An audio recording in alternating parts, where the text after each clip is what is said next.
ভাই তাহলে মেয়েটাকে নিয়ে আসেন, দেখিয়ে দিন একটু। তাহলে ঠিকই আছে, লেট করা হবে না, ডাকি। ডাকুন ডাকুন। আসো গো মা।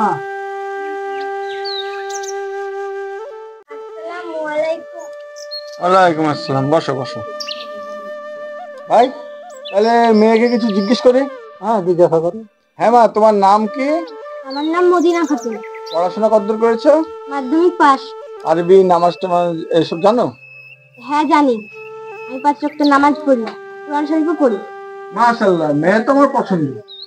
হ্যাঁ, অসুবিধা নেই। বেটা তোর কিছু জিজ্ঞেস করার আছে? জিজ্ঞেস করা থাকলে জিজ্ঞেস কর। আব্বা, তোমার মুখের উপর দিয়ে কোনো কথা বলিছি? তোমার পছন্দ দিয়ে আমার পছন্দ।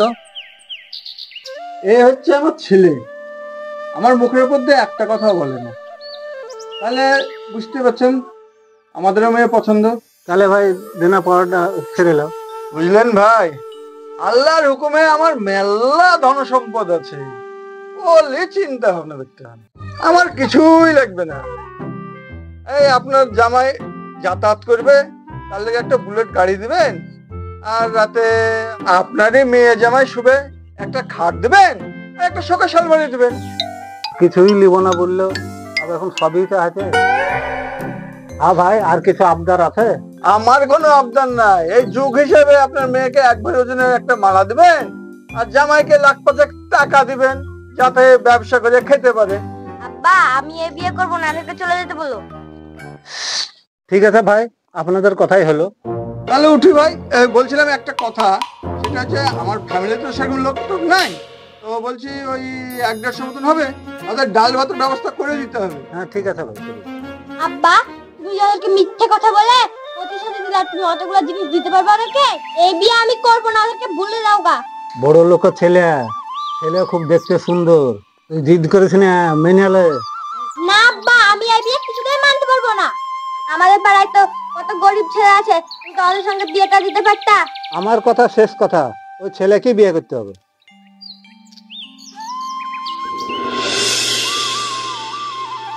এপাশে রিভাব দে, এই সাইডে এদিকে আয়, রিভাব দে। এই খাবার করিস না কেন? খাবো কি রে? এই রানিস না কেন? ভুল এই রানিস কেন? কিসের লেগে রানিস নি? আমাকে মারছিস কেন? মারবে না কি করবে? সকাল থেকে কিচ্ছু রাঁধেনি। মারবে না তো কি করবে? বাসি করি মার, শ্বশুর বাড়ি থেকে এসেছি, তুই তো ভালো করে নিবি বলি, বাপের বাড়ি থেকে একটা না হাম নাই। এই তোরা কিসে? হ্যাঁ, ভিতরে যা তোরা, আমি দেখছি, যা ভিতরে যা। বৌমা দেখো, এখনো সময় আছে, তোমার বাপের বাড়ি যাও, গিয়ে কটা পয়সা করে নিয়ে আসো।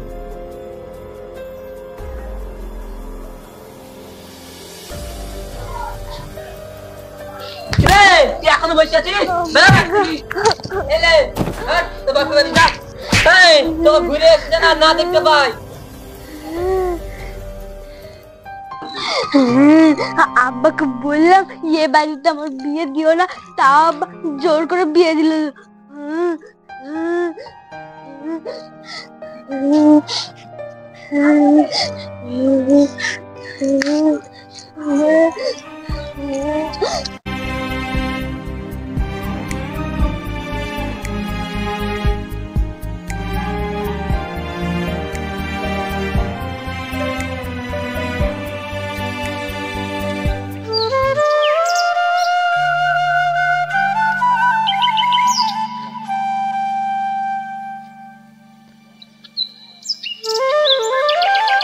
ব্যাপার, মেয়েটা এখানে পড়ি কেন দেখিস তো। রে এ তো গ্যাস সাথে বিক্রি মতন লাগছে রে, তো মরে গেছে।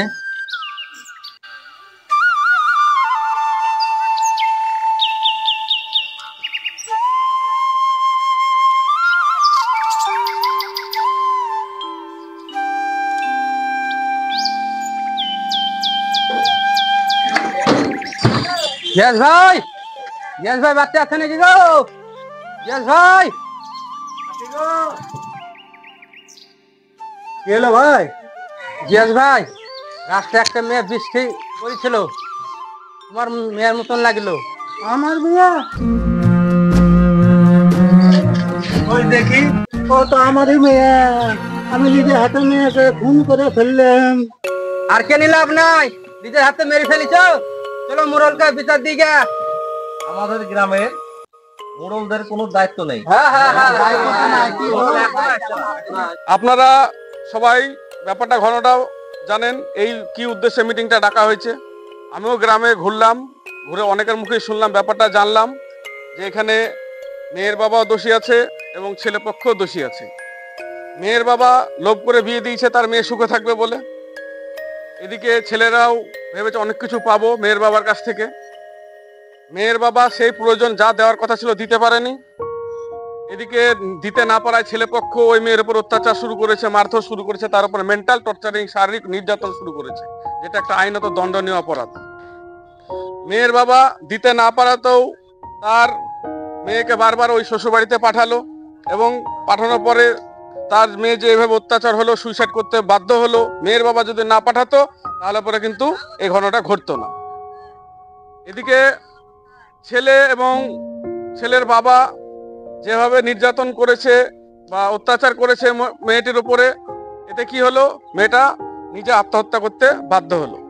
তাই উভয় পক্ষের বোঝা উচিত, দর্শক এখানে যারা আছেন সবাই বোঝা উচিত যে এইভাবে আপনারা কোনো মেয়ের বিয়ে দিবেন না বা মিথ্যে প্রতিশ্রুতি দিবেন না, এবং কোনো ছেলে পক্ষও কোনো তার বাড়ির বউকে এইভাবে অত্যাচার করবেন না।